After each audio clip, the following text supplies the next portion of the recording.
तो जैसे बच्चों का क्या होता है, तैयारी तो पूरी कर लेते हैं, मेन चीज है फिर उस तैयारी को एग्जीक्यूट करना, दैट मींस मॉक टेस्ट लगाना। आपने लगभग कितने मॉक टेस्ट लगाए?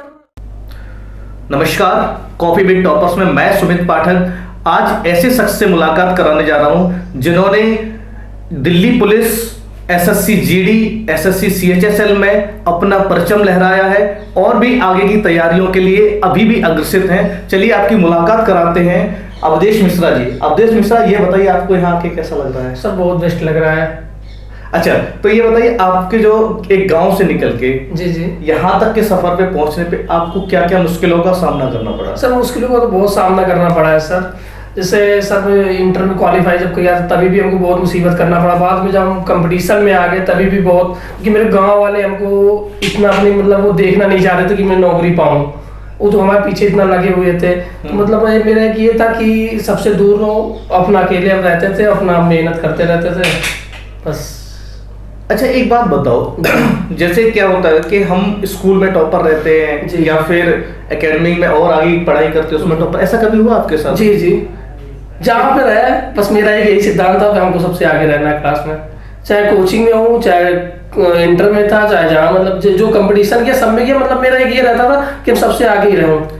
अच्छा, ये बताओ जैसे क्या होता है कि हम अगर तैयारी के दौर में होते हैं जी तो फैमिली का सपोर्ट आपके साथ कैसा था? सर फैमिली का बहुत बड़ा सपोर्ट था, इतना आप कह नहीं सकते सर। मेरा फैमिली में इतना था, मेरे सबसे बड़ा सपोर्ट मेरे बुआ लड़का का था। सबसे बड़ा सपोर्ट मेरे बुआ लड़का का था। मेरा नाम क्या, नाम ले दीजिए। मेरे बुआ लड़का का वीरेंद्र शुक्ला नाम था। उन्होंने इतना बड़ा सपोर्ट किया, इतना बड़ा सपोर्ट किया, कह नहीं सकते हैं। मेरा 6 क्लास से लेके इंटर तक मेरी देखभाल वही किए और वो इतना, अब उनके बारे में जितना कहूँ उतना कमी है। और मेरी मम्मी पापा का इतना बड़ा सपोर्ट था, आज हम कहते हमको ये चाहिए तो तुरंत करते। हमको अभी मेरी टाइपिंग लगी थी सीएचएसएल की, मैंने उनसे तुरंत कहा हमको लैपटॉप चाहिए, उन्होंने तुरंत जाके लैपटॉप लाके हमको दे दिया। वो आज ये कहते हैं कि तुम्हारी पढ़ाई में जितना पैसा लगे तुम जाओ, जो तुमको करना वो करो, एकदम बिंदास रहो, तुमको करना जो करो जाके। अच्छा, माँ बाप के साथ आप रहे हो? नहीं सर, ज्यादा नहीं। अच्छा, क्या रहा सर? स्टोरी आपकी इंटरेस्टिंग है, सुनने में मजा सर मैं सबसे ज्यादा तो जैसे ये लॉकडाउन लगा, लॉकडाउन मेरे लिए तो बहुत अच्छा हुआ क्योंकि मैं तो मम्मी पापा के पास रहने को पा गया। सबसे मेरे लिए तो बहुत सारे लोगों के लिए बहुत खराब हुआ, लेकिन मेरे लिए बहुत बेस्ट हुआ। कैसे बताइए? सर जैसे ये हुआ कि अब माँ बाप का प्यार पाने के लिए हर एक लड़का, हर एक आदमी, सब लोग परेशान होते हैं। तो सर सबसे ज्यादा माँ बाप का प्यार वही बहुत बड़ा सबसे बड़ा आशीर्वाद होता है। तो सर एक मतलब एक ये है कि हम वहाँ घर पे गए, अपना रहे, अपना सबके साथ में खेले कूदे अपना। तो रहते कहाँ पे? मैं तो फैजाबाद में रहता था। कहाँ मतलब ताऊ चाचा के यहाँ पे? नहीं, अपने बुआ के वहाँ रहता था। अच्छा, हॉस्टल में उन्होंने डलवा दिया था, उन्हीं का कुछ दूर पे घर था और उन्हीं के हम जैसे ऊपर मतलब कुछ भी उनको प्रॉब्लम होती थी उनके घर भाग जाता था और हॉस्टल में रहता था। हॉस्टल कब से ज्वाइन किया था? हॉस्टल में 7.5 साल का था, तब से हॉस्टल 7.5 साल की एज में मैंने हॉस्टल में ले लिया था। अच्छा, तब से फिर आप वहीं तैयारी की। फिर ये बताइए जैसे गवर्नमेंट जॉब का जो आपके अंदर फायर आया वो कहाँ से आया? सर जैसे हम ये किए था, हम कहीं गए तो हम सर जैसे हमको अनुभव हुआ, जैसे 9th से ये पता चल गया था ये एसआई नहीं, ये दरोगा जिसको बोलते हैं, ये पता था ये दरोगा है। 8th में 9th में था, ऐसे हमको पता चला दरोगा है। बाद में जब एसआई को मैंने एक बार जब मोबाइल लिया तो मैंने उस पर सर्च किया कि एसआई होता क्या है, तो उसके बारे में हमको जानकारी मिली ये है। तो सर मेरा ओनली टारगेट था एसआई। पहले दरोगा कहते थे, यूपीएसआई पहले हम दरोगा कहते थे, बाद में हमको ये नहीं पता था एसआई होता क्या। तो बाद में मैंने जब उसके बाद सर्च किया क्या होता है, जी तो मैंने जब उसके बाद सर्च किया तो हमको पता चल गया ये वो यूपीएसआई। तो सर उसी को मेरा टारगेट, जहां हम जाए वहां देखते थे यूपीएसआई, जिसको हम देखूं वही वर्दी पहना, तो हमारी बस यही जुनून जगता था कि हमको एसआई बनना है, तो बनना चाहे जैसे बनना है। फिर सबसे बड़ा सवाल बच्चों का ये होता है कि आपने टाइम टेबल को कैसे मैनेज किया था, कितने समय पढ़ते थे? सर मेरा टाइम टेबल तो अब इस समय तो जब सिलेक्शन हो गया तो सर थोड़ा बहुत कम कर दिया, कम से कम 2-2.5 घंटे कम कर दिया। फिर मेरा तो नियम था कोचिंग को हम 4 घंटे छोड़ के मैं सर 12 से 13 घंटा 14 घंटा मैं अटेंड करता था, रोज डेली का नियम था। डेली 12 से 14 घंटे? कोई भी अभी सर हम सीरियसली बोल रहे हैं, कोई इसमें सर वो नहीं है सर। मेहनत इतना मेरा शेड्यूल था, हमको ये चैप्टर तैयार करना, तो चाहे इसमें जितना टाइम लग जाए हमको वो चैप्टर तैयार करना है। और हम जैसे यहाँ कानपुर में आ गए, सबसे बड़ी कोचिंग हमको मिल गई, इतनी बेस्ट कोचिंग गुरुकुल अकेडमी मिल गई, उसमें इतने बेस्ट टीचर मिल गए हमको, उनको वो इतना सपोर्ट मिल गया, उनका इतना सपोर्ट मिल गया, फिर हमारे सिलेक्शन पे सिलेक्शन होते चले गए। तो मतलब आप ये नहीं है, आपकी मेहनत है आपकी सिलेक्शन पाना। तो ये बताइए कि जैसे आपने गुरुकुल एकेडमी ज्वाइन किया था, जी जी, तो यहाँ पे अन्य कोचिंग में कभी गए किसी में? जी हमने गया 2 कोचिंग, दो नहीं 3 कोचिंग मैंने देखा, लेकिन बस हमको वहाँ पे कोई कह दे हमको उनसे प्यार है, टीचर वहाँ मस्ती करते थे, ऐसे हमको वैसे नहीं पसंद था। और जैसे हम यहाँ पे गुरुकुल, बाद में हमने अपना ईमेल और नंबर सर्च किया तो वहाँ पे बाद में ये आ गया कि गुरुकुल एकेडमी में हमसे संपर्क हुआ, कुछ हम बात किए तो यहाँ आया हमको, और एक भैया मेरे यहाँ सेलेक्ट हुए थे गुरुकुल में, SI बने थे, तो उन्होंने हमको बताया था वहाँ गुरुकुल में जाइए, वहाँ बहुत बेस्ट कोचिंग है, टीचर भी बहुत अच्छे हैं। तो बस उसी के संपर्क से हम सर यहाँ आ गए, हमको इतना और मेरे शुरुआती बेस्ट सिलेक्शन यहीं से चालू हो गए। अच्छा, अरे वाह। जी जी, अभी आपने एक लाइन बोली थी जी, हमें इससे प्यार है उससे प्यार है, आपको कभी जीवन में किसी से प्यार हुआ? नहीं सर, बस मेरा टारगेट माँ बाप से प्यार हुआ और सर मेरी नौकरी से। कैमरे की वजह से तो नहीं बोल रहे हो? नहीं सर, ऐसे कुछ नहीं, बस मेरा ये नाराज हो जाएगी। नहीं कोई नहीं जो आएगी सर, तो कौन नाराज होगी हमसे। एक तो जो कपाट। तो चलिए बताइए, जैसे आप 12 से 14 घंटे पढ़ते थे जी, ठीक है, अब माइंड को रिफ्रेश करने के लिए आप योगा, जिम या गेम्स, क्या किस में इंटरेस्ट? नहीं सर, हमको गेम में कभी हुआ ही नहीं सर, वो जो एक टेम्पल रन आता था सर जो हो, अब उसके बाद ज्यादा नॉलेज भी नहीं है, लेकिन मैं उसको ही खेल लिया है। और ना सर हमारे ना टिकटॉक, ना ये फेसबुक, ना व्हाट्सएप, इससे कोई मतलब नहीं था। व्हाट्सएप मेरे पे है, जैसे फेसबुक है, इंस्टाग्राम है, जब हमको फोटो अपनी अपलोड करना हो तब। और ये भी बता रहा हूँ, मेरे फ्रेंड देख लो कहीं है ही नहीं कोई फ्रेंड। अच्छा, सोशल मीडिया पे आप कम एक्टिव है? कम है सर, बस। अच्छा, चलो ये बताओ, जैसे बच्चों का क्या होता है, तैयारी तो पूरी कर लेते हैं, मेन चीज है फिर उस तैयारी को एग्जीक्यूट करना, दैट मींस मॉक टेस्ट लगाना। आपने लगभग कितने मॉक टेस्ट लगाए? सर वो तो पता ही नहीं है सर, अभी जीडी के लिए मैंने 7 प्रैक्टिस सेट लगा के 7 सेट इन मंडे? जी, और एक सेट कम से कम हमको 10 से 12 दिन लगता था, बस इससे ऊपर नहीं लगता था। और प्रेजेंट टाइम में सिलेक्शन हो, मेहनत एक्चुअल में इंस्पायर करने लायक है। आप जो बच्चे ये सोचते हैं कि सर हम 3 घंटे या 4 घंटे पढ़ के हम थक जाते हैं, हम बोर हो जाते हैं, या मुझे एक पर्टिकुलर सब्जेक्ट में इंटरेस्ट खत्म हो जाता है, और आप बोल रहे हैं कि मैं 4-4, 5-5 घंटे मैथ को या जीएस को जिसको भी आप देते रहे, वो कैसे कंटिन्यू करते थे? सर जैसे ये है सर, हम अपने आप को सर वो ज्यादा नहीं, मतलब बच्चों को कमजोर नहीं करना चाहते कि इतना हम घंटे पढ़ते हो तो इससे हमारा मतलब सर एक ये था कि सब लोग कहते 4 घंटे पढ़ लो, 5 घंटे पढ़ लो, सर सिलेक्शन हो जाएगा। सर हमको तो नामुमकिन लगता है ऐसा कि सिलेक्शन हो सकता है, क्योंकि सर 4-5 घंटे में कोई वही टाइम ही नहीं हो पाएगा। मैथ कितना दोगे, 2 घंटे 2.5 घंटे में कितना कर लोगे? बहुत होगा 100 क्वेश्चन, बहुत फास्ट लड़का होगा 100-150 क्वेश्चन कर सकता है सर, इससे ज्यादा ऊपर नहीं हो सकता। नहीं कर सकते हो? नहीं कर सकते हैं।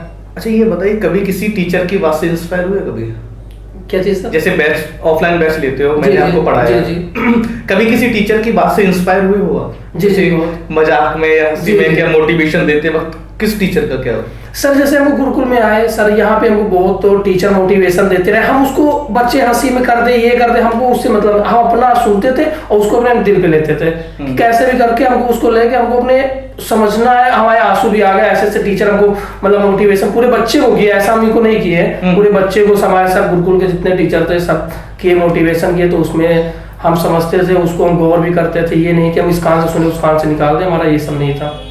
अच्छा, तो आपने पढ़ाई को मेंटेन मतलब कंसिस्टेंसी के साथ रखा। कंसिस्टेंसी कैसे बनाई थी? सर जैसे हमारा मतलब है कि ऐसा हम कहीं भी जाएं, हम कहीं भी घूमने जाएं, कुछ भी करें सर, उससे हमसे मतलब नहीं। मेरा मतलब था हमको 12 घंटे देना है तो हमको वो देना है। हम आपको बता रहे सर, ज्यादा बड़ी बात नहीं, हम सर बस में भी सफर करते थे, हम पढ़ना है हमको तो हम बस में भी बैठ के पढ़ते थे। बस में कैसे पढ़ लेते थे सर? ये हम अपना लगा लिए ईयरफोन, हमसे मतलब ही नहीं है, और अपना शांति से बैठ गए, अपना पढ़ते रहे, बुक निकाल लिया कि मतलब हमको दूसरे से कोई मतलब ही नहीं, दुनिया क्या कर रही है हमसे उससे क्या मतलब है, हम अपना पढ़ते रहे, अपना चले गए शांति से। नहीं, ये बचाए रखना बहुत बड़ी चीज होती है कि दुनिया को अवॉइड करना सीखोगे तब सफलताएं तुम्हारी कदम चूमेंगी। जी, ये बात बिल्कुल सच है।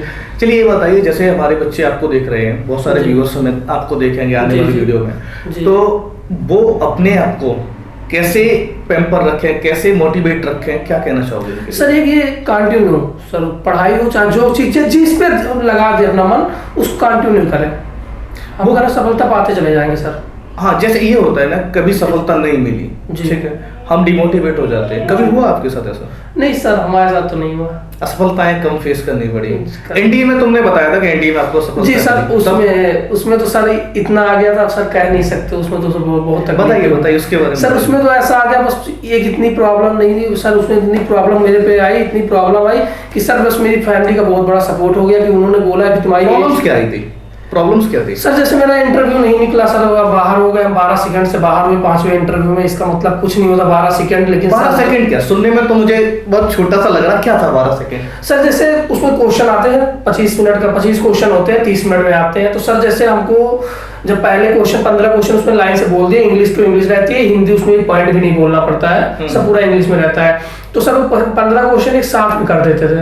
और सर जब लास्ट इंटरव्यू, एक जो फर्स्ट होता है जो लास्ट होता है, ये सबसे मेन इंटरव्यू होता है, सबसे कड़े इंटरव्यू यही होते हैं। हम मूवी जो दिखाया गया सबका, इनका सबका इंटरव्यू मैंने निकाल दिया, कोई प्रॉब्लम कहीं नहीं है, जो भरना था समझे सबने वो सब कुछ कर दिया। लेकिन सर जब लास्ट वाला इंटरव्यू आया तो सर बस यही हुआ कि हम अकेले बच्चे और 6 वैकेंसी पूरे यूपी में अपने आई थी, 6 वैकेंसी थी। उसका सेंटर भी काफी जगह गया था। मेरे सेंटर में 720 बच्चे थे, उसमें से लमसम बच्चे फेल हो गए थे। जब लास्ट इंटरव्यू 720 बच्चे में 720 फेल हो गए। हाँ जी सर, 5 लोग का ग्रुप बनता था, हमारे साथ में 12 बच्चे गए थे, उसमें हम अकेले बच्चे थे। फर्स्ट इंटरव्यू में 11 बच्चे फेल हो गए थे। फर्स्ट इंटरव्यू में ही 11 बच्चे फेल हो गए। मेरे साथी के बता रहे हैं। फिर तुम्हारे अंदर मोटिवेशन कैसे रहा? सर बस जितने टीचर वहां पे आके अपने बच्चे को लेकर जो एसएसबी की तैयारी करा रहे थे, जो अपने बच्चे को लाए, वो कहते थे कि हमारा बच्चा नहीं निकलेगा, लेकिन ये बच्चा 100% निकल जाएगा।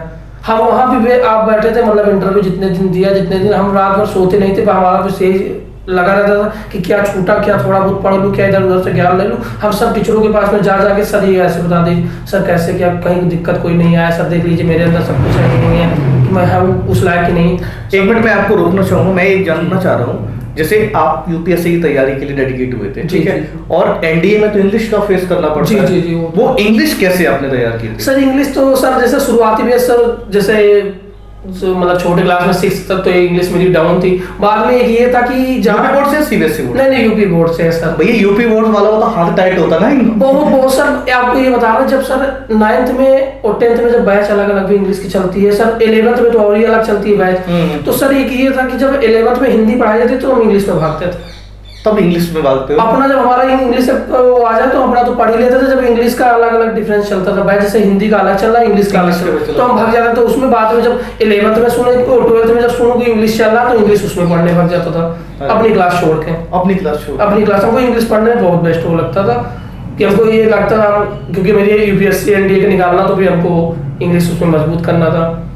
अच्छा ये बताइए, जैसे आपने बताया कि हमारा सर मैथ अच्छा था थोड़ी देर पहले, तो मैथ अच्छा होने का मतलब अपने फॉर्मूले याद होंगे, आपको कॉन्सेप्ट पता होंगे। मेन पोर्शन जो होता है, अगर एग्जाम के अंदर आप स्पीड को मेंटेन कर रहे हैं, वो कैलकुलेशन पार्ट होता है।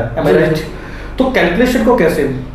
सर जैसे कि ये है सर, जैसे अभी अपनी तैयारी कर रहा है सर, अब इससे हमको जो चैप्टर हम उठाते हैं, जैसे मान लो कोई भी चैप्टर मैंने उठा लिया, तो उसमें का ये है बुक में कि मेरे इतने क्वेश्चन है कि हम किरण की जैसे बुक हमारे पास में, तो उसमें कोई भी चैप्टर में 350-400 क्वेश्चन से नीचे नहीं है। तो मैं उनको तो लगाया हूँ, अदर भी बुक से उठा लिया, बात को डाउनलोड कर लिया पीडीएफ। तो मतलब हम अपने आप को ऐसे बनाते कि हमको पेन की जरूरत ना पड़े। बिना पेन के सर आपको बता रहे, इस बार मैंने जीडी का पेपर दिया है, इस बार सर 2 क्वेश्चन मैंने पेन उठाया है, 2 मैथ में बता रहा हूँ सर। रीजनिंग में मैंने लास्ट में सर 3 क्वेश्चन मेरे फंसे थे सर।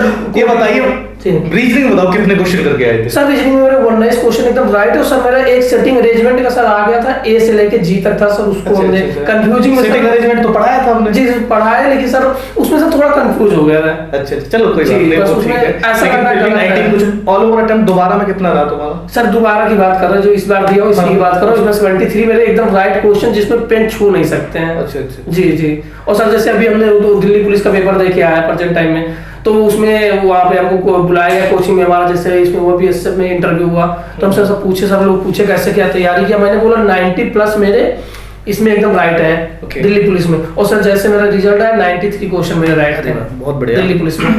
एक लास्ट क्वेश्चन आपसे पूछ के फिर हम वाइंड अप करते चीजों को। जी। आपका आइडियल कौन रहा लाइफ में, जिससे इंस्पायर हुए आप कि भाई इसके आदर्शों पे चलेंगे ना तो अपनी सफलता को पालेंगे? कोई टीचर, कोई फैमिली मेंबर, कोई कजन, ब्रदर, सिस्टर, कोई भी? सर जैसे मेरी फैमिली का तो सर वो तो रहा ही सपोर्ट सर।